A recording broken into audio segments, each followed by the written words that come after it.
Felicia McGuyer was 32 years old when she vanished on October 7, 2007, devastating her family and friends. Witnesses last saw her alive in the Boston neighborhood of Dorchester. The police carried out massive searches and thorough investigations. Still, she was never located. She vanished in mysterious circumstances, and the police received information of a person of interest engaging in questionable activity. But soon, the investigation was closed, providing no closure for Felicia's loved ones. Welcome back to Mystery Detective, where we explore unsolved mysteries. Today, we want to examine Felicia McGuyer's unexplained disappearance. This is a case that remained unsolved for 15 years before justice was rendered in 2023. Before we continue, please, if you're new to the channel or haven't subscribed yet, kindly do so, as it will encourage us to continue making more videos like this for you. Having said that, let's dive right into this enigma without further ado. The Boston, Massachusetts neighborhood of Dorchester is situated in the city's southern region. It is Boston's largest neighborhood, with a total land area of almost 6 square miles. Over 90,000 people from various ethnic backgrounds live in Dorchester, including Irish Americans, African Americans, Caribbean Americans, and Vietnamese Americans. Dorchester is now a rapidly developing neighborhood in Boston as a result of recent residential and commercial construction. This case we are looking at today takes place in this area. Felicia McGuyer was born in 1975 in the lovely city of Dorchester. Although her father's identity is unknown, she was raised by her mother, Sharon McGuyer. Felicia spent her formative years in a joyful household filled with love and laughter. She gave birth to her only son in 1997 and named him Nicholas Fahey. After the birth of her son, Nicholas became the core of her entire universe. It wasn't clear who Nicholas's father was, and what had happened to him, however, remained a mystery. Felicia never left Dorchester. She continued to reside there with her cherished son and her mother, building a home that was warm and loving, regardless of the obstacles and difficulties life hurled at her. Over the years, Felicia got into a relationship with a man by the name of David Pena. She also shared a home with him. Despite the difficulties of being a single parent, Felicia never wavered in her commitment to her child's welfare. She put forth endless effort to make sure her child had the finest life possible. She went above and beyond to provide her child the attention and assistance he needed. Felicia McGuyer was a great example of a selfless and devoted mother who prioritized the needs of her child before her own. She never let life's challenges break her spirit. Unfortunately, all her efforts to see her child excel and become a great person in the society came to a stop when on October 7, 2007, Felicia McGuyer disappeared without a trace. The 32-year-old devoted mother was last seen in Boston, Massachusetts' Dorchester area, where she lived. Nobody is aware of what happened to her after being seen going about her business on Rixton Street. Sharon, Felicia's mother, was devastated by the disappearance of her daughter, and the confusion surrounding Felicia's whereabouts only made matters worse. She looked through every telephone directory and potential contact she could think of, but her effort yielded no result. Felicia's failure to get in touch with her friends and family as the days passed by caused them to worry more and more. After 10 days, on October 18, 2007, Sharon McGuyer finally reported her daughter missing. The Boston Police Department immediately got to work and opened an investigation into her disappearance. They soon found out that Felicia's behavior was not normal, and that she had ceased speaking with her beloved son and other family members. This raised concerns that she may have been the victim of a terrible incident. Since it was not in her character to vanish without informing anyone, Felicia's family was very concerned for her safety and well-being. They wondered where she could be and what had happened to her. Her son and family had to deal with the lingering doubts about her fate. As the investigation progressed, law enforcement personnel put in a lot of effort to find any information that would help them solve the mystery. In an effort to piece together a timeline of Felicia's final known movements, detectives questioned members of her family, acquaintances, and neighbors. A thorough search of the neighborhood, including neighboring woodlands and bodies of water, was also carried out, in an effort to find the missing woman. Felicia's family got more worried as the days turned into weeks, and the weeks into months. They never stopped wondering where their cherished mother and daughter was. The Boston Police Department was concerned about her disappearance as well.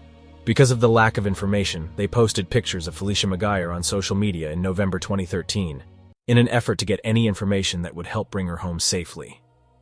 They gave a thorough description of her in the social media posts.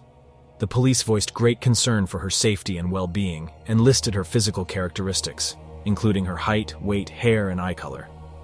Felicia was a stunning woman with chestnut brown hair and piercing, life-filled eyes. She was a slim 5 feet 2 inches tall, weighed around 140 pounds, and had a medium frame. Felicia had been missing for more than 6 hard years, and as each day went by, the mystery surrounding her absence grew more complex. Despite investing a significant amount of time and resources in the search for leads, her body had never been located.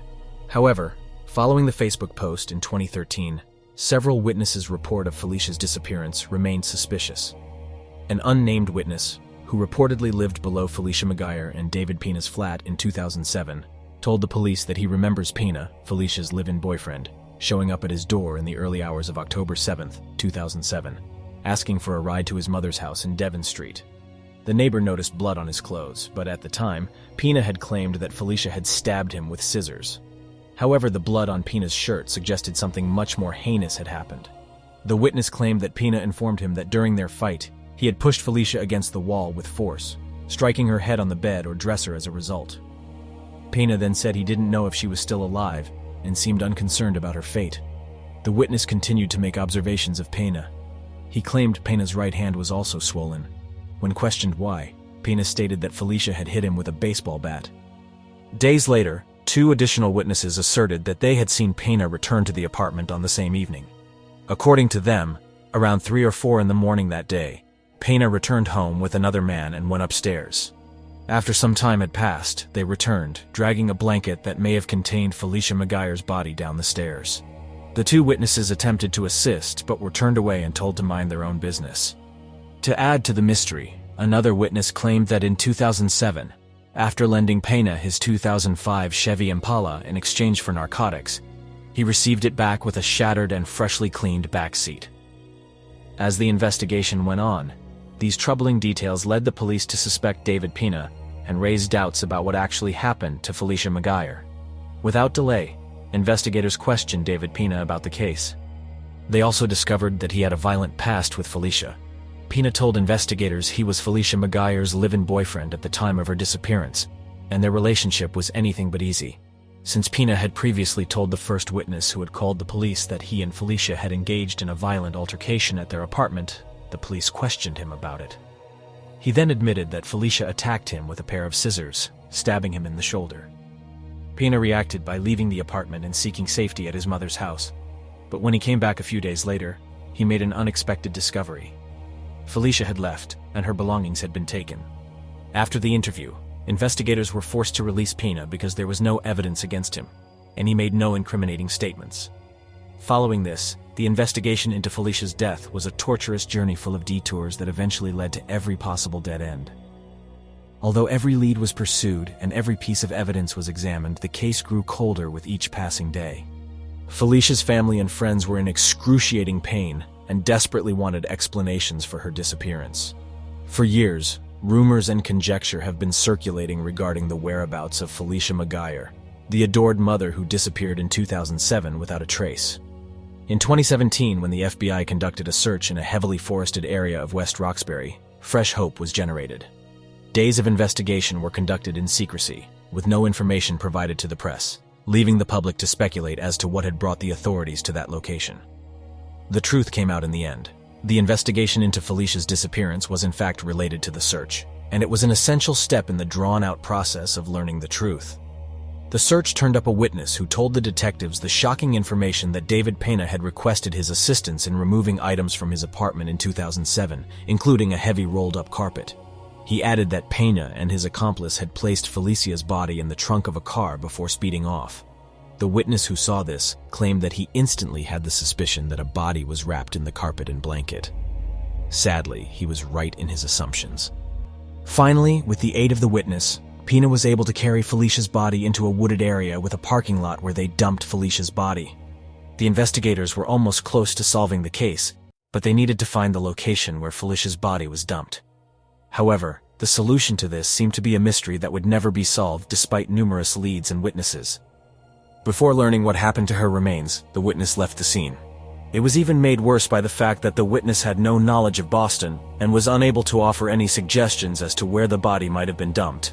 The prosecutor was unable to offer closure to McGuire's family and loved ones because they had been given a frustratingly incomplete picture of the crime. A few years later, On January 14, 2023, David Pina was successfully arrested by the Boston Police Department's fugitive unit at the Florida's Baker County Detention Center. Pina was wanted for a murder charge related to Felicia's case from Dorchester District Court, and he also had an outstanding warrant from Suffolk Superior Court for trafficking cocaine. Felicia left her young son behind when she disappeared from Roxton Street in Dorchester more than 15 years ago. Her family and friends who have been looking for her for so long may finally get some answers thanks to Pina's arrest. On February 15, 2023, Pina showed up in court for his arraignment on the charges leveled against him. After more than 15 years of uncertainty and heartache, the case has attracted national attention, and this most recent development has revived hopes of discovering Felicia's remains. The family of Felicia McGuyer now has some sliver of hope. Despite the fact that her body was never discovered, police have reason to believe that her remains are still somewhere in the Boston region. An investigation that had remained cold for a while has now received some resolution following the news of an arrest. Felicia's family and friends can now rest easy, knowing that someone will be held accountable for her tragic disappearance, even though it couldn't bring back their beloved Felicia. We hope that justice will eventually be carried out. Pina will likely stand trial very soon and is scheduled to appear in court.